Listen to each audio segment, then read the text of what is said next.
శాస్త్రి గారు, ఏమైంది బాబు? మీ చెల్లెలు ఎక్కడికి వెళ్ళిందో తెలిసిందా? లేదు శాస్త్రి గారు, తనని వెతుక్కుంటూనే ఇక్కడి వరకు వచ్చాం. అవును, త్వరగా ఆమెను ఆపాలి బాబు. ఆ అఖండ దీపం చూడండి ఎలా ఉగ్రరూపం దాల్చిందో.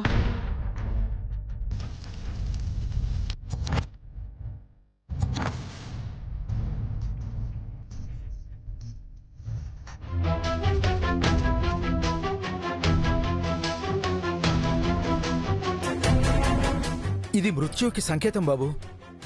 మీ చెల్లెలు నిజం తెలుసుకునే ప్రయత్నంలో ఉంది. అది ఆమె ప్రాణాలకే ప్రమాదం. మీరు త్వరపడాలి. దివ్యం ఎక్కడికి వెళ్ళుంటారు శాస్త్రి గారు? సంస్కృతం తెలిసిన పండితుల దగ్గరికి వెళ్తానంది బాబు. అలాంటి వారి దగ్గరలో ఎవరైనా ఉన్నారా? దగ్గరలో అంటే ఒక్క నిమిషం.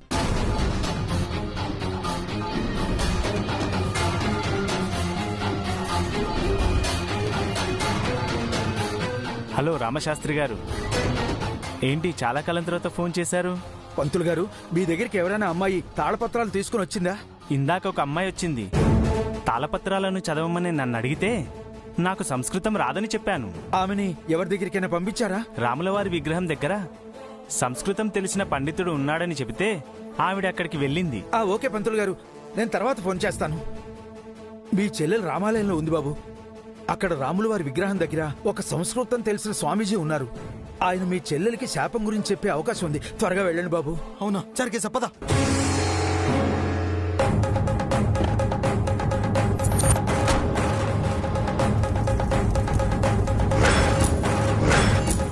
ఏంటన్నయ్య నువ్వు చెప్పేది? అవునమ్మా, రాత్రి నీ మెళ్ళో తాళి కట్టింది అభిగాడు కాదు, దివ్య. తను నీకు మంచి చేసిందని నువ్వు అనుకోవచ్చు, కానీ ఇది మంచి కాదు, మోసం.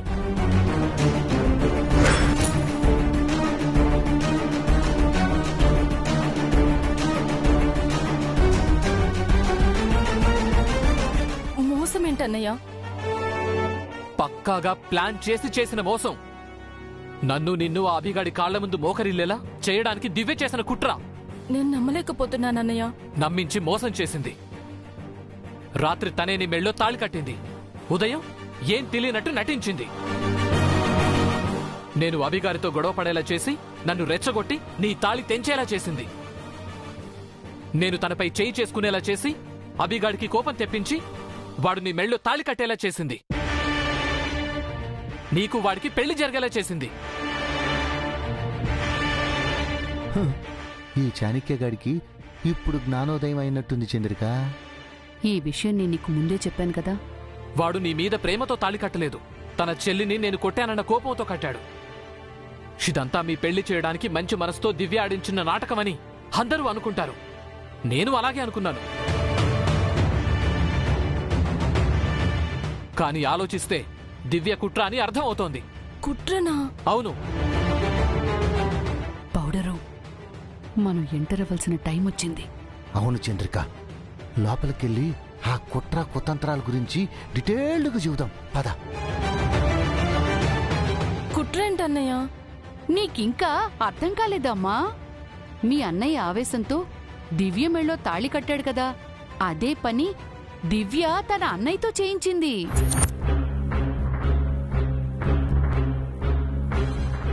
మీ అన్నయ్య అంటే మంచోడో బుద్ధిమంతుడో పద్ధతిగా పెరిగాడు కాబట్టే ఆవేశంలో తాళి కట్టిన దివ్యని ప్రేమగా చూసుకుంటున్నాడు. కానీ ఆ అభిగాడు అలాంటోడు కాదమ్మా. రౌడీల మధ్య పెరిగొచ్చినాడు. వాడికి ప్రేమ ఇష్టం ఏమీ ఉండవు. అలాంటి వాడే అయితే ఏ రోజో శశిని పెళ్లి చేసుకునేవాడు. అదే చెప్పబోతున్నాం బాబు. మా మేనలుడు కొడుకు అని కాదు గాని వాడికి లేని దురలవాట్లు లేవు. శశిని పెళ్లి చేసుకోవటం వాడికి ఏ కోసానా ఇష్టం లేదు. ఏదో కారణం చెప్పి పెళ్లి చేసుకోకుండా దాటేస్తూ వచ్చాడు. వాడి మాయమాటల్లో పడి పాపం శశి మోసపోయింది. వామ్మో, దివ్య కూడా తక్కువదేం కాదమ్మా. మీ అన్నయ్య తన జీవితాన్ని నాశనం చేశాడని తను నీ జీవితాన్ని నాశనం చేయాలనుకుంది. నువ్వంటే ఇష్టం లేని అభిగాడితో నీ మెళ్ళ తాళి కట్టేపించింది. మీ అన్నయ్య దివ్యతో కాపురం చేస్తాడో లేదో కానీ ఆ అభి మాత్రం సచ్చిన నీతో కాపురం చేయ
అనుకుంటున్నారు.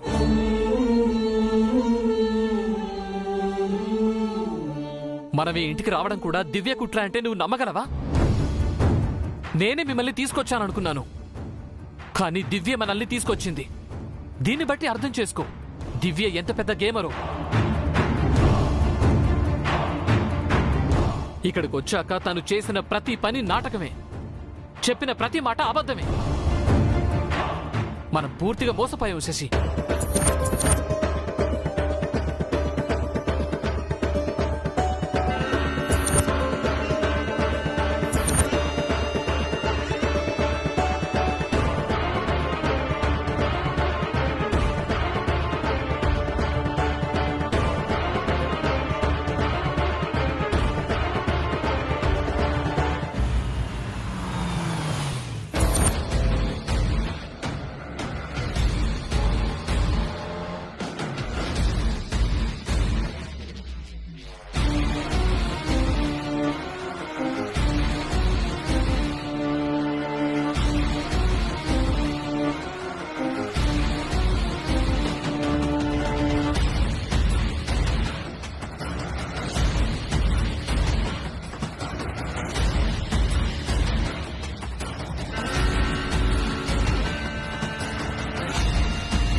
నమస్కారం స్వామి.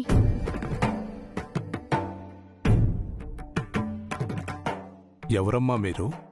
నా పేరు దివ్య. మీకు సంస్కృతం చదవడం తెలుసని గుళ్ళో పంతులు గారు చెప్పారు.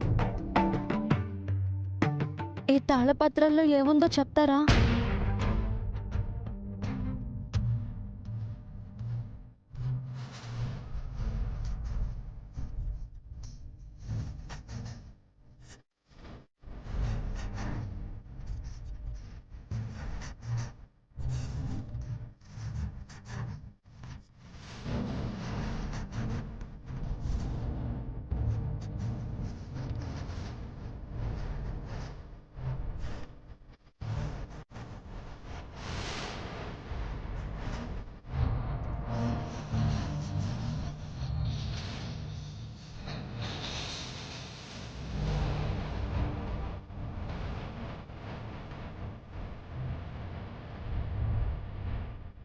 మీరు సూర్యదేవర వంశీయులా? అవును స్వామి. అంటే మీరు ఆ ఇంటి కోడలా లేక ఆడపడుచా? ఆడపడుచుని. ఎందుకు అడిగారు? ఈ పత్రాల్లో మీ వంశానికి శాపం ఉందని రాసుందమ్మా.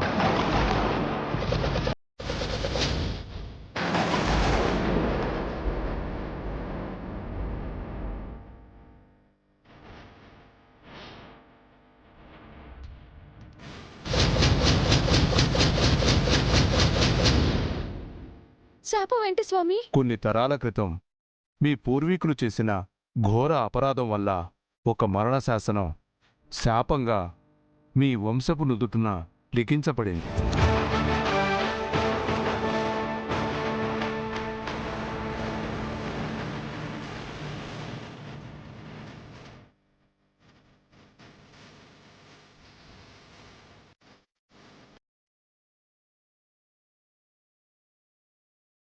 అలా మొదలైన శాపాన్ని ప్రతి తరంలోనూ మొదటి కోడలు అసూలు బాస్తుందని ఈ పత్రాల్లో రాసుందమ్మా.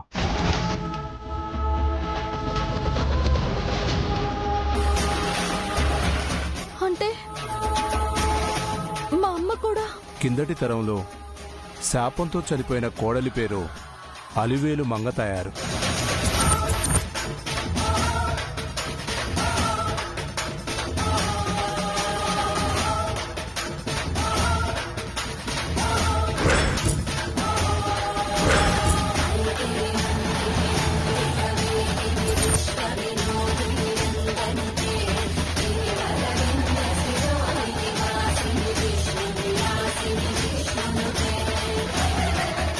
శాపం ఉందా స్వామి? శాపానికి విమోచన లేదని, ఈ తరంలో కూడా మొదటి కోడల్ని బలి తీసుకుంటుందని, చావు పునరావృతం అవుతుందని ఇందులో రాసుందమ్మా.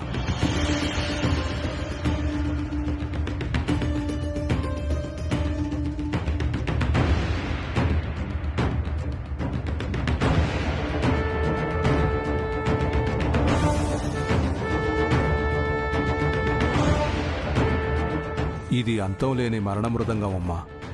ఆ దేవుడు కూడా చెరపలేని మరణ శాసనం.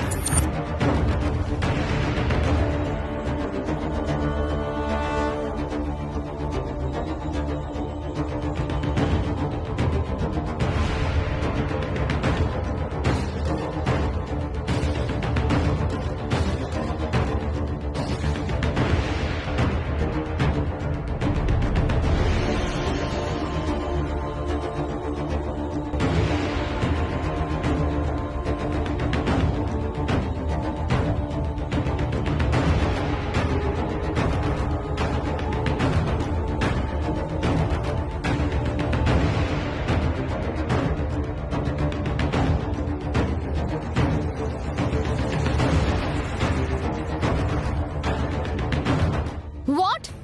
ఏంటి మీరు చెప్పేది? చాణక్య శిష్యులు రివర్స్ అయ్యారా? అవును, ప్రేమించినట్టు నటించి దివ్య మోసం చేసిందని చాణక్య ఫైర్ అవుతున్నాడు. దివ్య పైన అగ్గిల మీద గుగ్గిలం అవుతున్నాడు. అభి తన మెళ్ళో ప్రేమతో తాళి కట్టలేదని, కోపంతో కట్టాడని, తన జీవితాన్ని నాశనం చేయడానికి ఇది దివ్యమ్మ అభితో కలిసి చేసిన కుట్ర అని శశి నమ్ముతుంది. అభి దివ్యల మీద పేకల దాకా కోపం తెచ్చుకుంది. ఈ ఇద్దరు అన్నా చెల్లెళ్ళు ఆ ఇద్దరు అన్నా చెల్లెళ్ళ మీద గుళ్ళో అఖండ దీపంలా ఎగిసెగిసి పడుతున్నారు. ఆ అగ్గి మీద మేం కాస్త ఆజ్యం పోసొచ్చాం. వావ్! ఇది కదా న్యూస్ అంటే, ఇది కదా సెలబ్రేషన్ అంటే, ఇది కదా బ్రహ్మానందం అంటే. అవును మేడం, కాగల కార్యం గంధర్వులే తీర్చినట్టు మనం చెయ్యాలనుకున్నది దానంతటి అదే జరిగిపోయింది. ఆ గంధర్వులో మేమే నాగపోసనమా? నేను మావిడ వాళ్ళ కోపాన్ని రెచ్చగొట్టా, 1కి 10 మాటలు చెప్పి నిప్పు రగిలిచ్చాం. ఇక ఇంట్లో ప్రళయమే ప్రళయం. ఫస్ట్ టైం ఒక మంచి పని చేసొచ్చారు. నాకు ఉపయోగపడే, నేను ఆనందపడే పని చేసొచ్చారు. ఇదేం చూసావమ్మా? ఇంతకంటే గొప్ప విషయం ఇంకొకటి జరిగింది. అదేంటో చెప్పండి. పెద్దవాడి రూములో రహస్యంగా దాచిపెట్టిన తాళపత్రాలను దివ్య ఎత్తకపోయిందా? తాళపత్ర గ్రంథాల శాపం గురించి రాసిన పత్రాలమ్మా. వాటిని చదివితే ఆ వంశానికి శాపం ఉంటుందని దివ్యకి తెలిసిపోతుంది కదా. ఎక్కడ దివ్యకు నిజం తెలిసిపోతుందో అని పెద్దావిడ కల్పన ఇంట్లో ఇద్దరు కంగారు పడుతున్నారు. దివ్యకు నిజం తెలియకూడదని ఆ అభిచారికేశాలు కంగారుగా వెళ్ళిపోయారు. నిజం తెలుసుకోవాలని దివ్య గుళ్ళు చుట్టూ తిరుగుతుందా. అంత పిచ్చ టెన్షన్ గా ఉందమ్మా. Wow wow, what a day, what a good day. నా లైఫ్ లో బెస్ట్ డే ఇది. ఈ రోజు కోసమే కదా నేను వెయిట్ చేస్తున్నాను. ఈ రోజు కోసమే కదా నేను ఫైట్ చేస్తున్నాను. Finally my dreams come true. నా కలలు నిజం కాబోతున్నాయి. మేడం, దివ్యకి ఈ రోజు శాపం గురించి తెలుస్తుందంటారా? ఈ పాటికి తెలిసే ఉంటుందా? తప్పకుండా తెలుస్తుంది. ఇంత జరిగాక అది మాత్రం జరగకుండా ఎలా ఉంటుంది? నాగభూషణం, స్వీట్లు టపాసులు తెప్పించు. మనకి ముందే దీపావళి వచ్చింది. వీధి వీధి మొత్తం స్వీట్లు పంచు. సిటీ అంతా టపాసులు కాల్పించు. సంబరాలు అంబరాన్నంటాలి. Okay madam.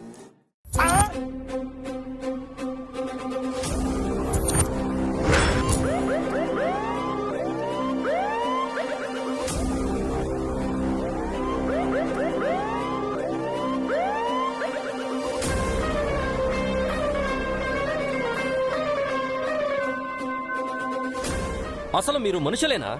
లేక ఈ భూమి మీద మిగిలిపోయిన రాక్షసులా? ఇంత పైశాచిక ఆనందం ఏంటి? ఒకరి బాధ మీకు సంతోషాన్ని ఇస్తుందా? ఒకరు ఏడుస్తుంటే మీరు నవ్వుతారా? మానవత్వం అనేది ఉందా మీకు? అసలు మారరా? నిత్య, నేను చెప్పిందంటే నువ్వు చేస్తున్నదేంటి? నేనేం చేయలేదు మిస్టర్ ఇళయరాజా. అంతా ఆ దేవుడే చేశాడు. ఆ దేవుడే మనుషుల్ని పుట్టించాడు. ఆ దేవుడే మనుషులకి కష్టాలు సుఖాలు ఇచ్చాడు. ఆ దేవుడే శాపాన్ని పెట్టాడు. ఆ దేవుడే కోడళ్ళని తీసుకువెళ్ళాడు. ఆ దేవుడే దివ్యకి ఈరోజు శాపం గురించి చెప్పబోతున్నాడు. దేవుణ్ణి అడ్డు పెట్టుకుని మీరందరూ వికృత ఆనందాన్ని అనుభవించబోతున్నారా? చెప్తే నమ్మరేంటి? ఒకడు 10 మందిని చంపాలనుకున్నాడు. పైనుంచి పిడుగుపడి ఆ 10 మంది పోయారు. తప్పు వాడిదా దేవుడిదా? Same to same. నేను శాపం గురించి చెప్పాలనుకున్నాను. వాళ్ళకే తెలిసిపోయింది. తప్పు నాదా? తెలివిగా మాట్లాడుకో నిత్య. నీ క్రియాలిటీని కవర్ చేసుకోకు. మంచిని పైకి చెప్పాలి, చెడుని దాచిపెట్టాలి. ఇంకా దాయడానికి ఏమీ లేదు సార్. అంతా బహిరంగ రహస్యం అయిపోయింది. అభిగాడికి ఏ రోజో శాపం గురించి తెలిసిపోయింది. ఇప్పుడు దివ్యకి తెలియబోతోంది. ఇంకో ట్విస్ట్ చెప్పనా? శాపం ఆ ఇంటి కోడలికి కాదు, ఆడపడుచు అంటే దివ్యకు.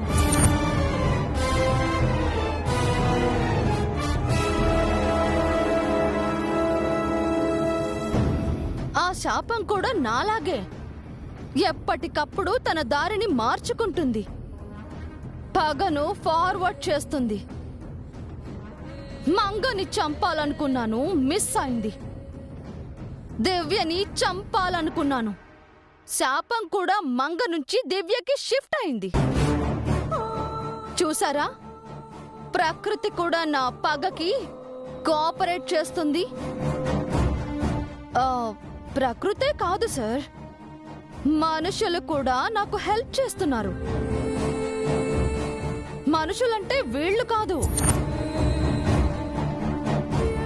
అంటే మనం మనుషులం కదా ఏందే? చాణుక్య శశిరేఖలు. తను తాళి కట్టిన దివ్యపై చాణుక్య, తనకి తాళి కట్టిన అభిరాంపై శశి పగ తీర్చుకోవాలని నిర్ణయించుకున్నారు. సో ఏసీపీ ఇళయరాజా గారు, మీకు ఎంతో ఇష్టమైన, మీరు ఎంతగానో గౌరవించే జై మంగళ పిల్లలు ఇప్పుడు పద్మ వ్యూహంలో చిక్కుకుపోయి అష్ట దిగ్బంధనంలో బంధించబడ్డారు. చచ్చిపోవడం తప్ప బతకడం అసాధ్యం, ఇంపాసిబుల్.